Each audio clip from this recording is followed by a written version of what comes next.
Hi friends, welcome back to our channel అమ్మో English. ఈరోజు ఈ వీడియోలో కొన్ని ఇంగ్లీష్ సెంటెన్సెస్ తెలుసుకుందాము అండ్ అలాగే వాటి తెలుగు మీనింగ్స్ కూడా.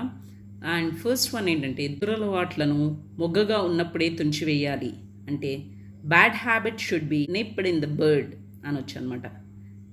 అండ్ ఇంకొకటి, మోహన్ది చాలని ఆదాయం అని చెప్పాలనుకోండి, అప్పుడు ఏమనొచ్చు అంటే Mohan's existence is from hand to mouth అనొచ్చు అనమాట. అండ్ అలాగే ఇంకొక సెంటెన్స్ చూద్దాం ఫ్రెండ్స్.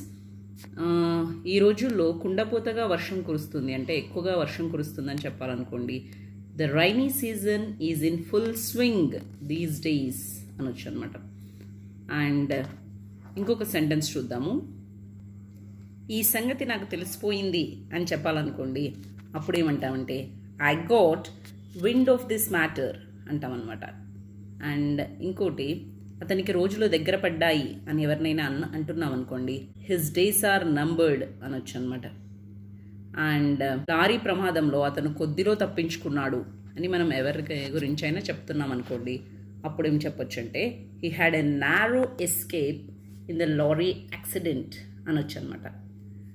అండ్ ఇంకొక సెంటెన్స్, చిన్న చిన్న విషయాలకు కోపతాపాలు పడకూడదు అని ఎవరికైనా మనం చెప్తున్నాం అనుకోండి, అప్పుడు ఏమంటామంటే we should not lose our temper over trifles అంటామన్నమాట. అంటే చిన్న చిన్న విషయాలు అని దాని అర్థం అనమాట.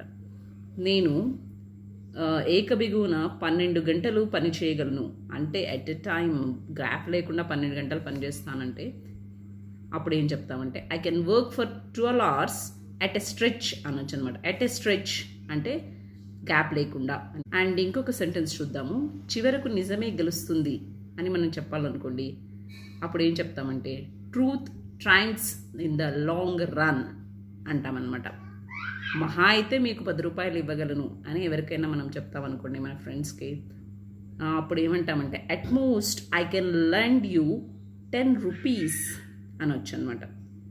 అండ్ ఇంకొక సెంటెన్స్ మనం తీసుకుంటే ఫ్రెండ్స్, నన్ను చూడ్డానికి అతను పదే వస్తాడు అని మనం ఎవరి గురించి అయినా చెప్పాలనుకోండి, అప్పుడు he comes to see me again and again అని అనొచ్చు. అతను తప్పకుండా నిజాయితీపరుడే అని ఎవరి గురించి అయినా చెప్పాలనుకోండి, of course he is a truthful man అనొచ్చు అనమాట. అంటే హానెస్ట్ పర్సన్ అంటాం జనరల్గా, అయితే ఇక్కడ ట్రూత్ఫుల్ అని యూజ్ చేసామన్నమాట. నెమ్మది మీద మీరు లోటు భర్తీ చేసుకుంటారు. By and by you will makeup your deficiency.